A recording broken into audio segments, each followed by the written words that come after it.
श्री वल्लभाधीश की जय। श्री श्याम सुंदर श्री यमुने महारानी की जय। श्री गोवर्धन नाथ की जय। पुष्टि श्रृंगार के एक और वीडियो में आपका स्वागत है। वैष्णव वार्ता के पिछले वीडियो में हमने वैष्णव वार्ता का इंट्रोडक्शन और प्रथम वैष्णव श्री दामोदर दास हरसानी जी का पहला वार्ता प्रसंग सुना। अब इस वीडियो में हम दामोदर दास जी के और वार्ता प्रसंग सुनेंगे। तो आइए शुरू करते हैं। 84-252 वैष्णव वार्ता को और गहराई से समझने के लिए कुछ बातें समझना जरूरी है। उनमें से पहला शब्द है लीला। लीला का सिंपल शब्द में मतलब होता है डिवाइन प्ले, यानी भगवान के द्वारा की गई हर एक्टिविटी को लीला कहते हैं। और पुष्टि मार्ग में लीला का अर्थ है 84 कोश व्रज में ठाकुर जी द्वारा व्रज भक्तों के साथ बिताया हुआ एक एक पल, और वो हर पल एटर्नल है, यानी शाश्वत है। It's never ending. वो आज भी हो रहा है। अब कई बार ये फ्रेज सुनने मिलेगा कि लीला में से अलग हुए दैवी जीव। इस फ्रेज का मतलब भी समझना जरूरी है। For whatever reason Vraj में होने वाली लीला में से कई व्रज भक्त दूर हो जाते हैं उनके कोई दोष के कारण, और दूर होकर वो भूतल यानी आज के समय में जन्म लेते हैं। अब दूसरा कंसेप्ट ये समझना जरूरी है कि पुष्टि मार्ग में ऐसा माना गया है कि हर वैष्णव के 3 जन्म होते हैं। पहला जन्म लीला में एज अ व्रजभक्त जो जन्म होता है वो, दूसरा जन्म भूतल पर जन्म लिया वो, और तीसरा जन्म जिस दिन ब्रह्म संबंध लिया वो। 84-252 वैष्णव वार्ता में हर वैष्णव का लीला में जो स्वरूप है उसकी भी चर्चा की गई है। जैसे श्री आचार्य जी का लीला में स्वरूप स्वामिनी जी का है, श्री गुसाई जी का लीला में स्वरूप श्री चंद्रावली जी का है, वैसे ही दामोदर दास हरसानी जी का लीला में स्वरूप सखी श्री ललिता जी का है। और जैसे जैसे हम और वैष्णव की वार्ता पढ़ेंगे वैसे उनके भी लीला स्वरूप की चर्चा करेंगे। तो इसी कंसेप्ट्स के साथ वैष्णव वार्ता आगे बढ़ाते हैं। पिछले वीडियो में हमने वार्ता प्रसंग 1 देखा था, तो उसको कंटिन्यू करते हैं। अब बात करते हैं वार्ता प्रसंग 2 की। श्री महाप्रभु जी ने ठाकुर जी के पास 3 बार ये मांगा कि मेरे पहले दामोदर दास जी का देह ना छूटे।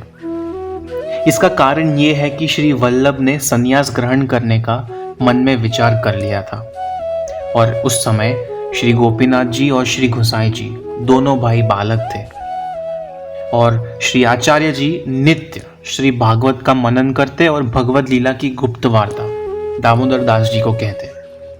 उनसे मार्ग की कोई बात गुप्त नहीं रखी। और पुष्टि मार्ग का सिद्धांत आप श्री ने दामोदर दास जी के मन में स्थापित किया और कुछ दिन बाद संन्यास ग्रहण किया। कुछ समय पश्चात श्री गुसाई जी ने श्री अक्का जी से पूछा कि श्री आचार्य जी ने जो मार्ग प्रकट किया है उसमें उत्सव का क्या प्रकार है, हमें तो कुछ पता ही नहीं है। तब अक्का जी ने कहा कि श्री आचार्य जी ने दामोदर दास जी को मार्ग और उत्सव के सब प्रकार कहे हैं, तो आप उनसे पूछिए, वो आपको सब बताएंगे। तब श्री गोसाई जी दामोदर दास जी के घर पधारे, और दामोदर दास जी ने उनका खूब सम्मान किया और भक्तिभाव पूर्वक घर में स्वागत किया, और श्री गोसाई जी के पूछने पर सब उत्सव के प्रकार कहे। भाव प्रकाश। एक प्रश्न ये आता है कि श्री महाप्रभु जी तो सर्व सामर्थ्य युक्त है, फिर आप श्री ने ठाकुर जी के पास वचन क्यों मांगा? इसके 2 मुख्य कारण बताए गए हैं। दामोदर दास जी को प्रेम लक्षणा भक्ति दृढ़ हो चुकी है, जो नवदा भक्ति में से सबसे सर्वोत्तम प्रकार की भक्ति मानी गई है। और दामोदर दास जी का लीला में स्वरूप श्री ललिता जी का है।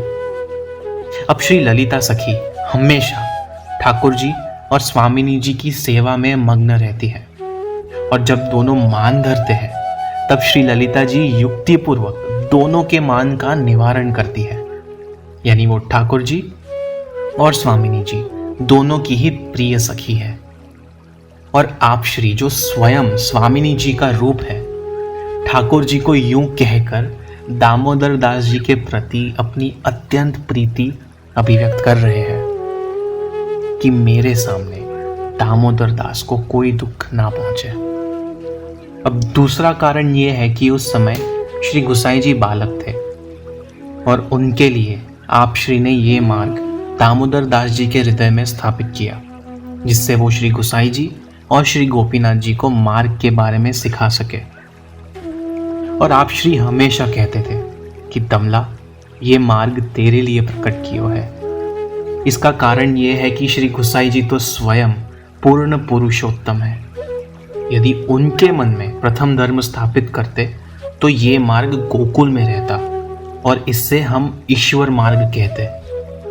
परंतु ये मार्ग तो प्रकट ही हर दैवी जीव वैष्णव के लिए किया गया है, जिनके प्रतिनिधि रूप है दामोदर दास हरसानी जी, और उनके हृदय में प्रथम धर्म स्थापित करके इस मार्ग को श्री आचार्य जी ने भक्ति मार्ग बनाया। एक बार श्री गोसाई जी और दामोदर दास हरसानी जी एकांत में बैठे थे।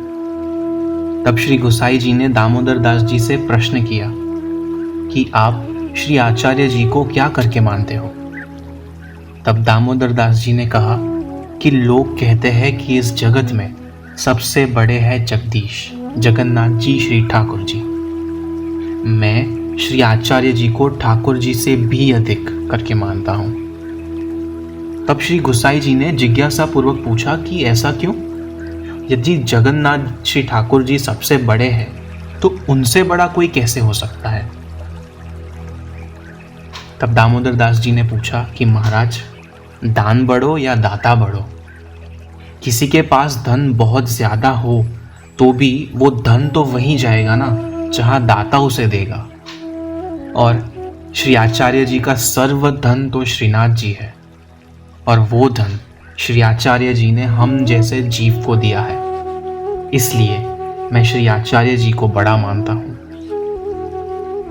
यहाँ एक छोटा सा इंसिडेंट मैं अपने खुद के एक्सपीरियंस से बताना चाहूंगा। It is not a part of the original 84 वैष्णव वार्ता पुस्तक। रिसेंटली मैंने एक वल्लभ कुल बालक से प्रश्न किया था कि किनका स्मरण सबसे उत्तम है, श्री ठाकुर जी का, श्री यमुना जी का, या फिर श्री महाप्रभु जी का। इसके उत्तर में गुरु जी ने कहा कि श्री वल्लभ का स्मरण करने से सबका स्मरण हो जाता है। वार्ता प्रसंग 4। एक समय श्री गोसाई जी बैठक में बैठे थे और वहां 2-4 वैष्णव कुंभनदास, गोविंददास आदि एकांत में हंसी मजाक के लिए पास बैठे थे और आप श्री उनसे प्रसन्नता से हंसी मजाक एवं खेल की बातें कर रहे थे। तब वहां दामोदर दास जी आए और श्री गुसाई जी ने उनका खूब सम्मान किया। दामोदर दास जी वहां दंडवत करके बैठे और आप श्री को कहा, महाराज, अपना मार्ग निश्चिंतता का नहीं है, ये मार्ग तो अत्यंत कष्ट, आतुरता, दुख का मार्ग है। ये सुनकर श्री गुसाई जी ने कहा कि आप धन्य हो और सच्ची बात कह रहे हो, परंतु हमको श्री आचार्य जी की कृपा होगी तभी तो कष्ट आतुरता होगी। ये मार्ग श्री आचार्य जी के अनुग्रह के बिना हो ही नहीं सकता। तब दामोदर दास जी ने दंडवत की और कहा, हमको एक बार विनती करनी थी सो की, फिर आप तो प्रभु हैं, जो सही जानेंगे वही करेंगे, पर ये मार्ग तो ऐसा है। तब श्री गोसाई जी अति प्रसन्न हुए और कहा, हमें ये बात श्री आचार्य महाप्रभु जी ने आपके द्वारा कही है।